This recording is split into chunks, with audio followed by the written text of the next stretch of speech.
بسم الله الرحمن الرحیم. به نام خداوند بی اندازه مهربان نهایت بارش.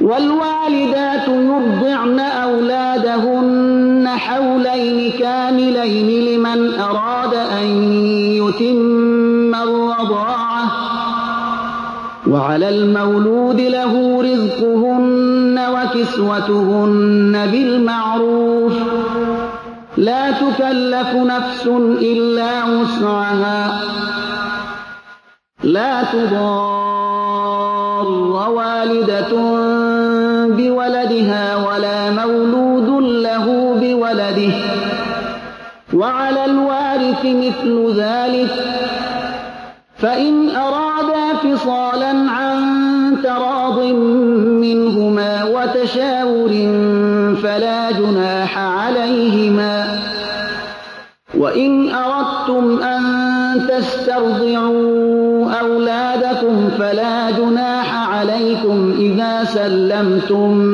ما آتيتم بالمعروف واتقوا الله واعلموا أن الله بما تعملون بصير. مادران فرزندان خود را 2 سال کامل شیر دهند. این مدت برای کسی است که بخواهد دوران شیر دادن را تکمیل کنند. بر کسی که فرزند برای او زاده شده یعنی پدر لازم است مصرف طعام و لباس زنان شیر دهنده را بر اساس شرایط منصفانه بپردازد. بر هیچ کس باری بالاتر از توان او گذاشته نمی شود، نه بر مادر به سبب فرزندش و نه هم به پدر به سبب فرزندش ضرر رسانیده شود.